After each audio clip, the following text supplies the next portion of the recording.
My father said you needed a wife. The words were a whisper, barely disturbing the hot, still air of the high prairie.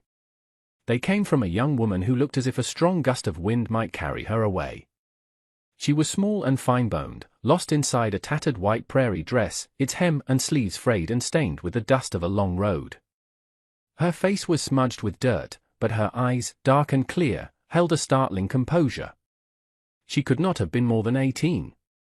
She stood in the hard-packed dirt of his yard, a small, cloth-wrapped bundle at her feet, and addressed the man on the porch as if she were commenting on the weather. The man, Cole, did not move. He was lean and weathered, his face a map of sun and silence, a gun belt resting low on his hips with the ease of a man who considered it part of his own skin. Beside him, a large German shepherd rose to its feet, a low rumble starting in its chest. The man placed a hand on the dog's head, and the sound ceased. He looked from the girl to the vast, empty horizon behind her, as if searching for the rest of a lost party. There was no one. Just the shimmering heat and the endless, aching blue of the sky. He had not spoken to another soul in 6 weeks, not since his last trip to town for salt and flour. The solitude was a garment he had tailored for himself, and this girl, with her impossible pronouncement, was a tear in the fabric. He finally looked back at her, his gaze sweeping over her worn dress, the exhaustion etched around her eyes, the sheer unlikelihood of her presence. "Your father said that." His voice was rough, like stones scraping together, a sound unused to forming words. She gave a single, small nod. "He said you were a good man, but a lonely one.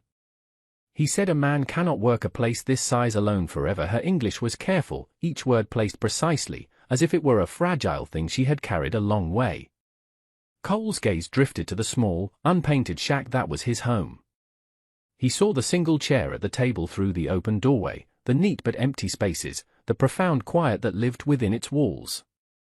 He thought of the long, silent evenings, the sound of his own breathing the only company. He thought of the grave on the low hill behind the house, marked by a simple wooden cross. Lonely was not the word for it. It was a hollowing out, a slow erosion of the soul. He looked back at the girl. She had not flinched under his scrutiny. She simply stood, waiting. It was the most absurd proposal he had ever heard. A madness born of desperation. His own, or her father's, he could not tell. The dog, Shadow, took a step forward, then another, until his nose was just inches from her hand. He sniffed once, then twice, and his tail gave a slow, tentative wag. Cole watched the dog, his last connection to a softer world. The animal was a better judge of character than he was. He looked at the girl's dark, steady eyes, and saw not a schemer, but a survivor. He saw a plea so deep it had no need for tears. He thought of another winter, another silent spring. And the loneliness, which had been a quiet ache, suddenly felt like a sharp, physical pain. "Yes," he said, the word coming out before he had fully formed the thought.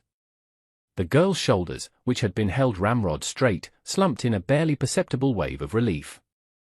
He said you would say yes." Cole gestured with his head toward the house. Inside it was not an invitation, it was a command, blunt and without warmth. Mai picked up her small bundle and followed him, Shadow trailing closely behind her, his tail now moving in a wider, more confident arc. The moment she stepped across the threshold, the silence of the place wrapped around her. It was a physical presence, heavier than the summer heat. The cabin was one room, meticulously clean but stark. A narrow bed was pushed against one wall, a single blanket folded neatly upon it. A small, square table stood in the center with one wooden chair.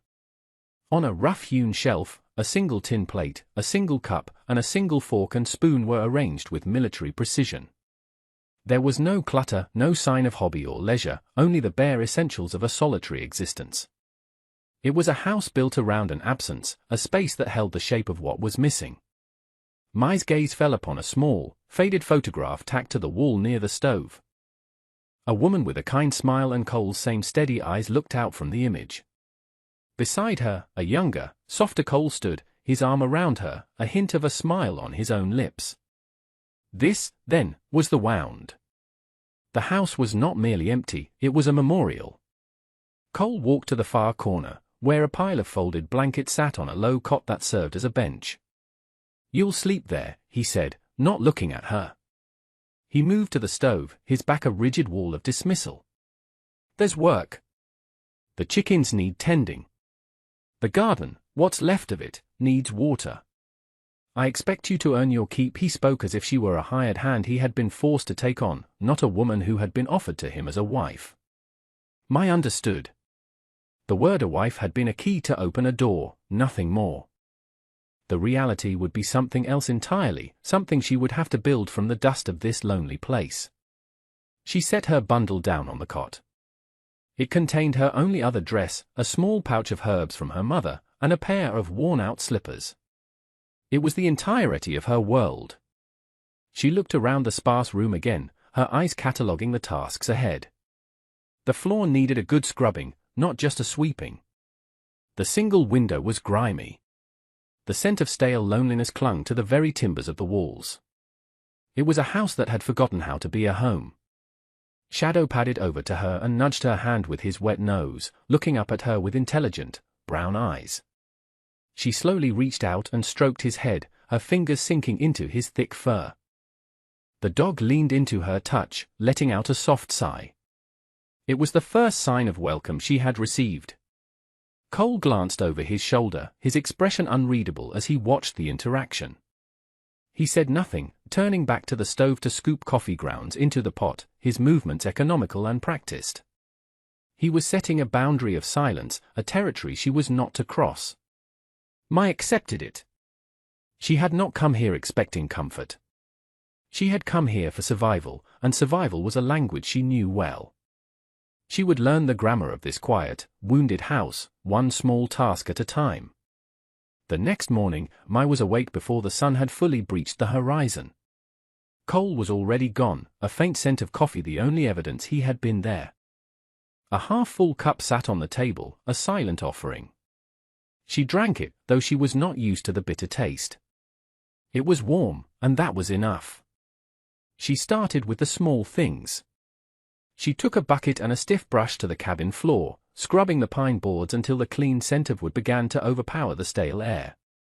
She washed the single window, letting the pale morning light spill into the room, illuminating the dust motes dancing in the air. She found his mending basket, a jumble of torn shirts and socks with worn-out heels.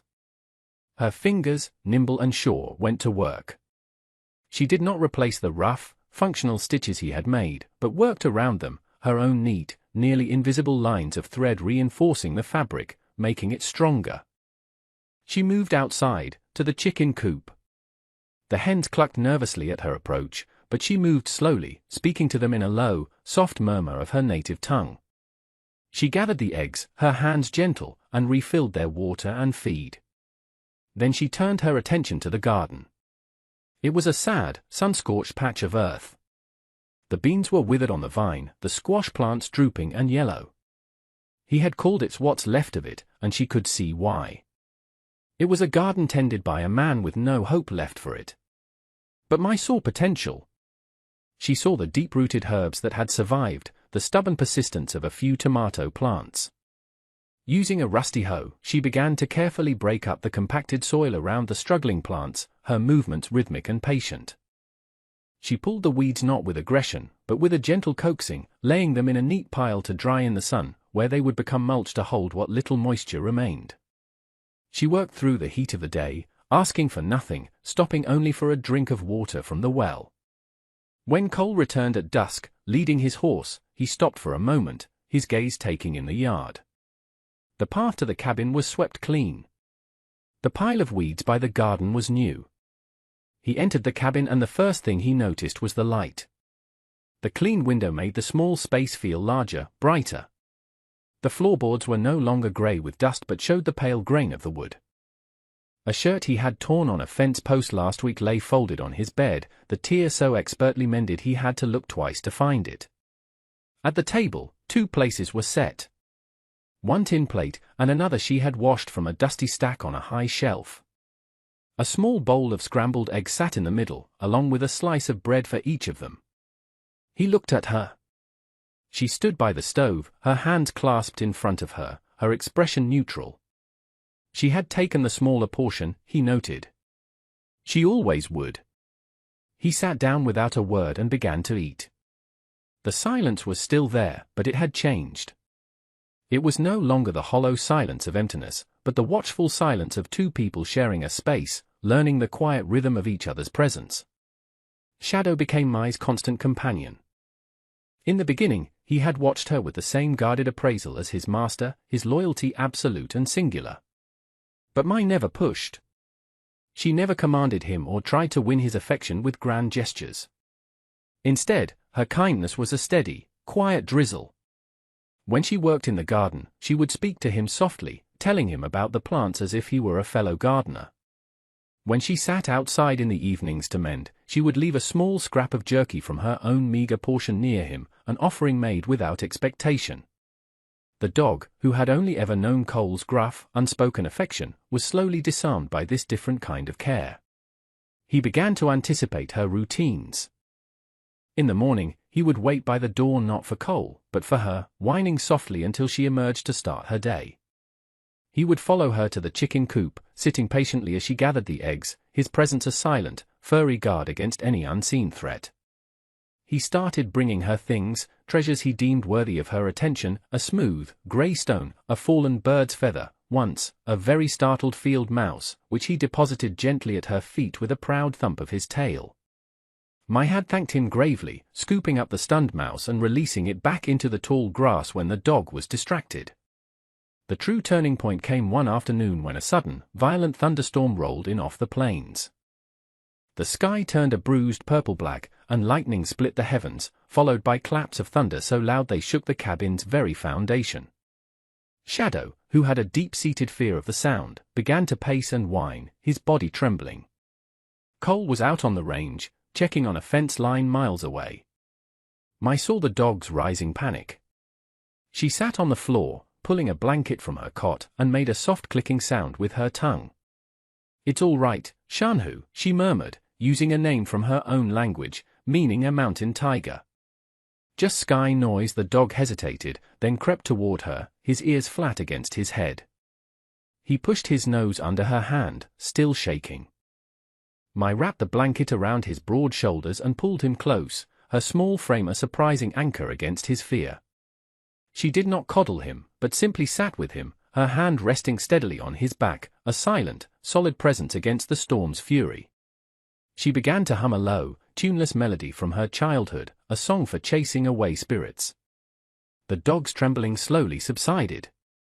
He laid his heavy head in her lap and let out a long, shuddering sigh, his fear receding in the face of her calm. When Cole returned hours later, soaked to the bone, he found them like that. The storm had passed, and the last rays of sun were slanting through the clean window. Mai was asleep, her head leaning against the wall, and the big German shepherd was curled in her lap, utterly content. Cole stood in the doorway, dripping water onto the clean floor, and watched them. He saw how the dog, his fierce, loyal shadow, had given his trust over completely. It was a surrender, an acceptance he himself had not yet been capable of.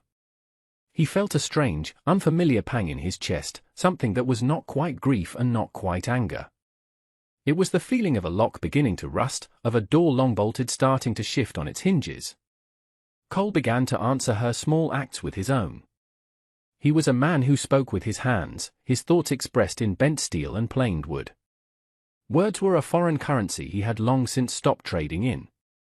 So, he spoke to her in the language he knew. One morning, Mai went to the well and found the old, fraying rope had been replaced with a new one, thick and strong, making the long draw for water smoother and easier on her hands. There was no note, no explanation. The new rope was simply there. A few days later, she found the rickety stool she used to reach the high shelves in the cabin had been mended. The wobbly leg was now firm, a small, almost invisible wooden shim hammered into place. He had done it sometime in the night, silently, while she slept. He started leaving things for her. A small bowl of wild raspberries he'd found while checking his traps appeared on the table one evening. He said nothing, just pushed it toward her side of the table as he sat down. Another time, after a long, hot day of her working to salvage the garden, he left a dipper of the coolest water from the bottom of the well on the porch for her, a silent acknowledgement of her labor. The most significant change happened at the table. For weeks, he had continued his habit of pouring a single cup of coffee in the morning. My would drink the leftover half cup he left behind. Then one day, she came into the cabin to find 2 cups on the table. One by his plate, and one by hers.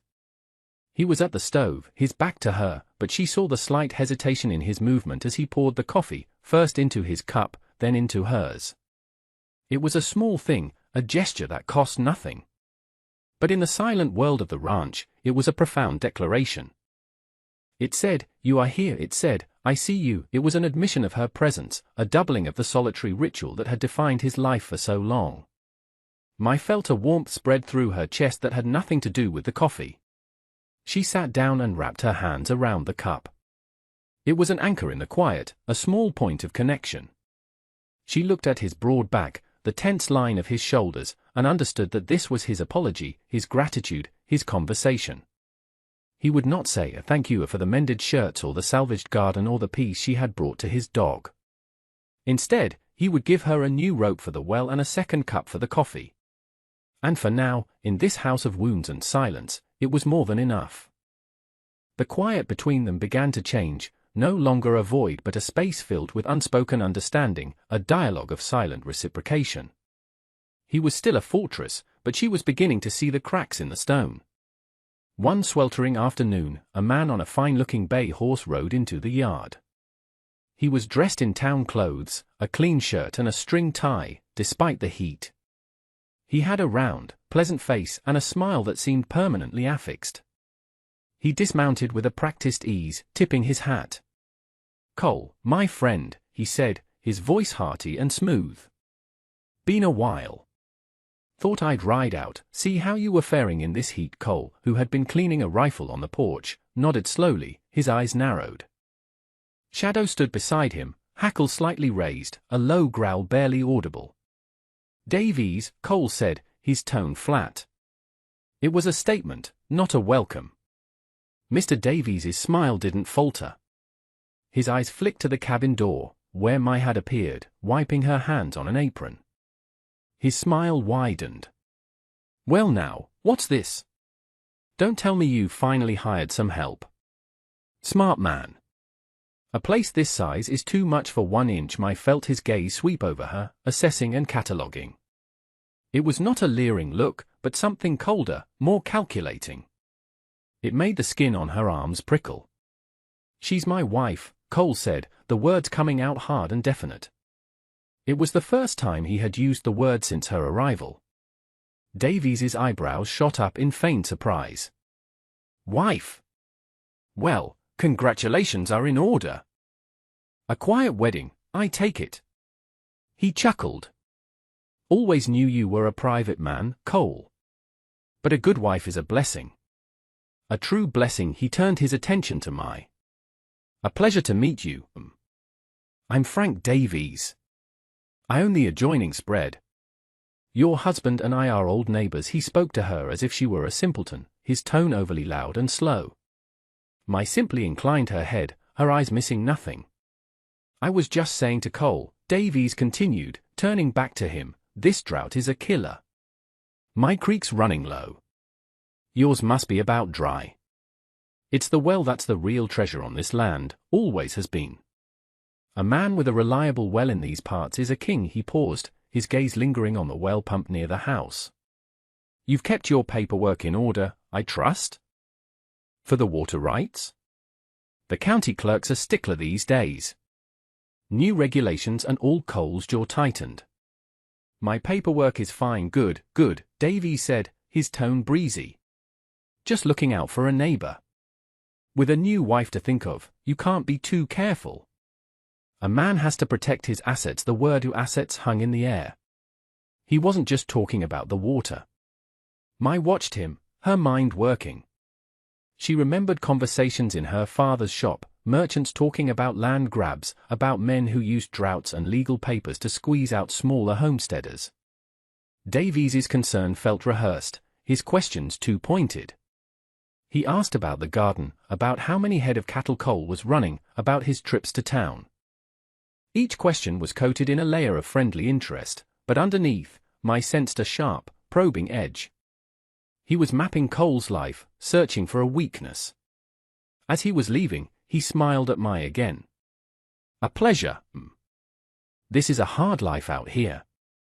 I hope you know what you've gotten yourself into." The words were a warning disguised as a pleasantry. My watched him ride away, his back straight, his pleasant smile a mask. She looked at the well, then back at the cabin. Something was wrong. Davies was not a neighbor, he was a vulture, circling, waiting for the right moment to strike. The drought tightened its grip like a fist. The sun was a merciless hammer in a brassy sky. The creek that bisected Cole's property shrank to a muddy trickle, then disappeared altogether, leaving a cracked, sun-baked scar on the land. The grass in the pasture turned brittle and brown, and the cattle grew thin, their ribs showing. The garden I had worked so hard to nurture began to fail. The leaves of the tomato plants curled and blackened at the edges, and the squash shriveled on the vine. The heat was a constant, oppressive weight, and the world seemed to hold its breath, waiting for a rain that never came. Cole grew more silent, the lines around his eyes deepening. He spent his days riding the fence lines, his face grim, his movements tight with a barely contained anxiety. The well became their lifeline, the rhythmic squeak of the pump handle the sound of their survival. But even its output seemed to lessen each day, the water they drew tasting more of minerals and earth.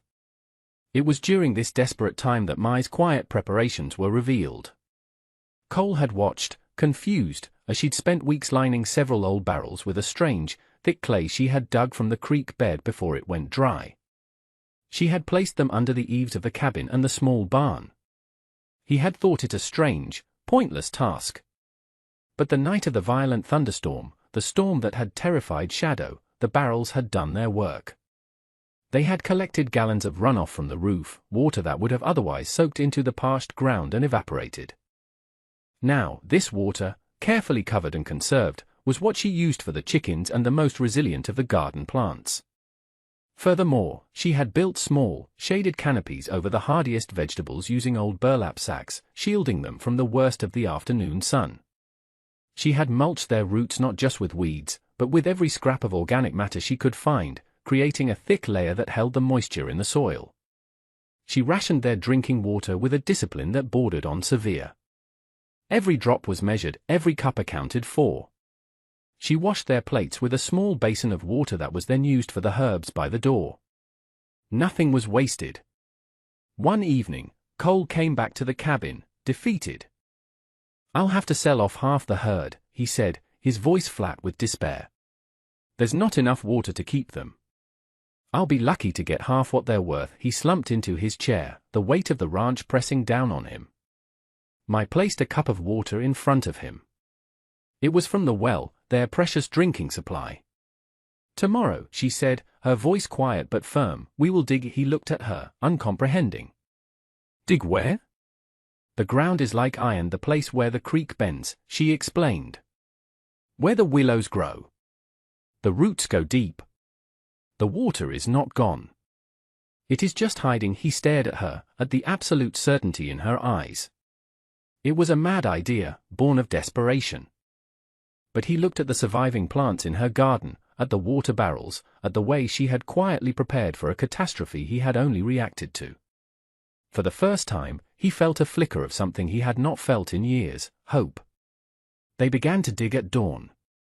The spot Mai had chosen was a low-lying curve in the dry creek bed, shaded by a cluster of stubborn willows. The ground was hard, but not the baked clay of the open plains. Here, it was sandy and damp a few inches down. Cole worked with the shovel, his powerful shoulders driving the blade into the earth, while Mai cleared the loose dirt with a bucket.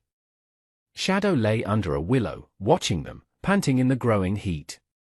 For hours, they worked in a shared, rhythmic silence. The sun climbed higher, beating down on them. Sweat soaked through Cole's shirt and plastered the loose strands of hair to Mai's temples. The hole grew deeper. A foot. 2 feet. The soil grew darker, cooler, smelling of damp earth and roots. Cole's initial skepticism had long since evaporated, replaced by a grim determination. He was trusting her, not just her knowledge, but her instinct. "How did you know?" he asked, his voice raspy as he paused to wipe his brow. He didn't look at her, focusing instead on the hole they were creating. Mai stopped, her hands resting on the edge of the pit. "In my village, the river was a trickster. It would come in a flood, and then for months, it would vanish. The old women, they taught us to read the land. To look for the signs. The deep-rooted trees, the way the ground settles. They taught us where the water waits." She spoke of her home matter-of-factly, without sentimentality. But Cole heard the story beneath the words. He heard the hardship that had forged her knowledge, the scarcity that had taught her to see what others overlooked. "Your father," Cole said, the words feeling heavy in his mouth. "Why did he send you?" Mai was silent for a long moment, her gaze distant. "He is a good man," she said softly. "But he is not a lucky one. The railroad came, but it bypassed our town. The merchants left. My brothers went east to find work on the lines. There were debts. To a man who was not kind." She did not need to elaborate. Cole understood the kind of debts that could only be paid in impossible ways. "He heard about you from a trader," she continued. "A man who had lost his wife. A man with good land and a strong back, but a hollow house. My father said your loneliness was a wound as deep as our poverty. He hoped one could heal the other." Cole stopped digging. He leaned on the shovel, looking at this small, determined woman. He had seen her as a bargain, a solution to a problem. But she was not a solution. She was a person, with a history of her own wounds, her own losses. She had been sent to save her family, just as he was now trying to save his ranch. Their solitudes were not the same, but they rhymed. Just then, his shovel hit something different. Not rock, but a thick, sucking mud. A dark, wet patch began to spread at the bottom of the hole. Water. It wasn't a spring, but a slow, steady seep, the hidden reservoir of the underground creek. It was enough. It was everything. He looked at Mai, and for the first time, his gaze held no walls, no guards. It held a raw, unguarded gratitude that was more potent than any spoken word. The discovery of the seep water changed the atmosphere on the ranch. It was not a solution to the drought, but a reprieve, a fighting chance. The cattle now had enough to drink. The most vital parts of the garden could be saved. The oppressive weight of despair lifted, replaced by the grim focus of survival. But their small victory did not go unnoticed. A week later, Frank Davies returned. This time, he was not alone. He was accompanied by the county sheriff, a portly man with a weary expression. Davies's smile was gone, replaced by a look of solemn, regretful duty. "Cole," he said, his voice laced with false sympathy. "I'm sorry to do this." Truly, he held out a piece of paper. "This is a legal notice. My lawyers uncovered it when I was reviewing my own deeds. It seems my father purchased the primary water rights to this entire section, including your well, back in '72. The paperwork was filed incorrectly, but it's been rectified. The well is legally mine." Cole took the paper, his face turning to stone as he read the dense legal text. It looked official, stamped and signed. A cold dread washed over him. The well was the heart of the ranch. Without it, the land was worthless. "This is fraud," Cole said, his voice low and dangerous. "Your father never bought any rights from mine. It's all there in black and white," Davies said smoothly. "The clerk's office has the original on file. The sheriff is here to ensure the transfer of property is peaceful." The sheriff shifted uncomfortably. "Just doing my job, Cole. The paper looks legal." "My hands are tied." Davies's gaze then fell upon the barrels of rainwater and the new watering hole at the creek. A flicker of annoyance crossed his face. He had expected to find a man on his knees, completely broken by the drought. He had not expected this resilience. He had not accounted for Mai. "Of course," Davies continued, his voice turning magnanimous, "I'm a reasonable man. I have no desire to see a neighbor, an old friend, cast out. I will allow you and your wife to stay on as tenants. You can work the land for me. A small percentage of the yield will be sufficient for rent. It was the final move in his game. Not just to take the land, but to humiliate Cole, to make him a servant on the very ground his family had bled for. The offer was a calculated cruelty, designed to break his spirit completely. Mai, who had been standing silently by the door, watched Davies's face. She saw the smug certainty in his eyes, the satisfaction of a predator closing in on its prey.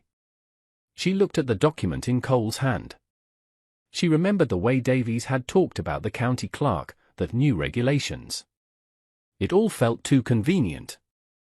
Her mind went back to her father's shop, to the different kinds of paper and ink he used for his ledgers. She looked again at the document Cole was holding.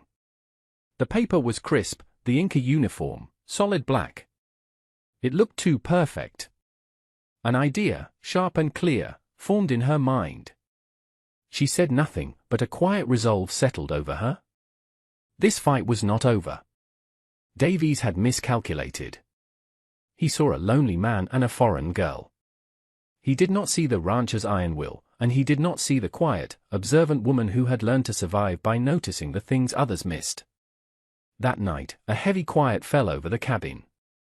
It was not the companionable silence of recent weeks, but the tense, brittle silence of impending loss.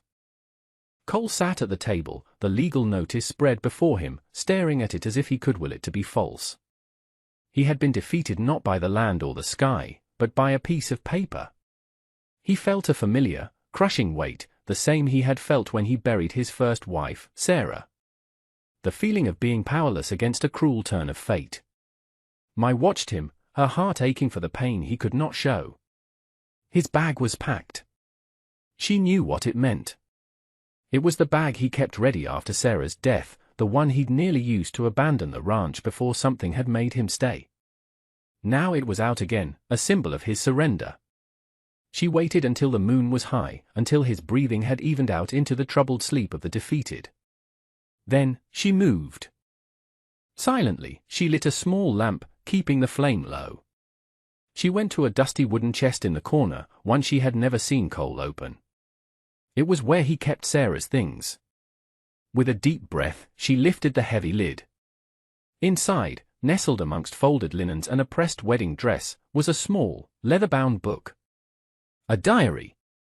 Beside it was a stack of old papers tied with a ribbon, letters, receipts, and the original deed to the ranch, signed by Cole's father. Her hands trembled as she took the deed and one of Sarah's letters, written just a year before she died. She brought them to the table, placing them beside Davies's notice. By the lamplight, the difference was stark. The ink on the old deed and the letter was faded, a brownish black, and it had bled slightly into the fibers of the aged, yellowed paper. Davies's document, by contrast, was written on paper that was artificially aged, but the ink was a sharp, modern black. It sat on top of the paper, uniform and crisp, the way ink from a newfangled fountain pen did, not the iron gall ink used a decade ago. It was the wrong ink. Davies, in his haste to create a convincing forgery, had overlooked a small, crucial detail. Mai then went to her own small bundle. From it, she took the pouch of herbs from her mother. She ground a specific root into a fine powder, mixing it with a little water to create a paste. She carefully applied a tiny amount to the corner of the signature on Davies's document. She waited, her heart pounding. Slowly, the black ink began to change, a faint bluish halo appearing around the edges. It was a chemical reaction she knew from her father's work with dyes. The ink was new. The next morning, Davies arrived with the sheriff and 2 hired men to enforce the eviction. "Cole, I'm sorry it's come to this," he said, his voice dripping with false regret. Cole stood on the porch, his face a grim mask, his hand resting near the butt of his pistol. But before he could speak, Mai stepped forward. She held the 3 documents in her hand. "This paper is a lie," she said, her voice clear and steady. She addressed the sheriff. "Look at the ink. This is the real deed. This is a letter from 10 years ago. The ink is old. Faded. This, she held up Davies's forgery, is new ink. It pretends to be old. Davies scoffed. Nonsense. It's a legal document, is it? My said. She pointed to the corner she had treated. This ink changes color with a simple route. Old ink does not. The sheriff, intrigued despite himself, leaned in for a closer look. He saw the faint blue halo. He looked from the forgery to the authentic deed, his eyes narrowing as he recognized the truth of what she was saying. Just then, Cole stepped forward to stand beside my. He didn't look at Davies. He looked at the sheriff. My wife is telling the truth. The sight of them standing together, the broken rancher and the quiet immigrant girl, a united front of plain dignity, was more powerful than any weapon. The sheriff looked at Davies, whose face had gone pale, his confident smirk finally gone. The lie had been exposed, not with violence, but with quiet truth. Frank, the sheriff said, his voice hard. You've got a lot of explaining to do. Davies deflated, his bluff called, his scheme dissolving into the hot prairie air. He was finally seen for what he was. In the aftermath, the silence that returned to the ranch was different yet again. It was a silence of peace, of a battle won and a storm weathered. Davies was gone, his reputation in the county shattered by the quiet evidence of a forged document. The sheriff had made it clear he would not be troubling them again. The rains eventually came, a soft, steady drizzle at first, then a ground-soaking downpour that washed the dust from the air and turned the brown pastures to a vibrant green. The creek began to flow, and the well water rose. The land, like the people on it, began to heal. One evening, Cole and I sat on the porch, watching the sunset paint the sky in hues of orange and purple. Shadow lay at their feet, his head resting on my slippers. For a long time, neither of them spoke. The comfortable quiet was all they needed. Then Cole turned to her. The harsh lines on his face had softened. The haunted look in his eyes was gone, replaced by a clear, steady warmth. The bag, he said, his voice quiet. I put it away. Smile looked at him, and her heart gave a small, joyful leap. The packed bag, his symbol of readiness to flee, was gone. It was a promise. It was his way of saying he was home to stay. You saved this place, he continued, finally saying her name. It sounded right in the twilight air. No, she said softly, looking out at the land that was now as much hers as it was his. We saved it. He reached out and took her hand. His was calloused and rough from work, hers was small and stained with garden soil. They fit together perfectly. He didn't need to say more. The shared silence, the 2 cups on the table, the mended tools, the put-away bag, and now, his hand holding hers, it all said what the word wife had only promised. It said belonging. It said partnership. It said love, grown slowly and quietly in the hard soil of a lonely ranch. The next morning, Mai unpacked her own small bundle for the first time. She placed her mother's pouch of herbs on the shelf and put on her other dress. She was no longer a visitor waiting to be sent away. She was home. Cole came in from the morning chores and stopped in the doorway. He saw her standing in the center of the room, no longer lost in a tattered dress but rooted in the space belonging to it. He walked to the table and set 2 plates down for breakfast. He looked at her, a slow, real smile finally reaching his eyes. My father said you needed a wife, she had whispered on that first day, a desperate bargain in the dust.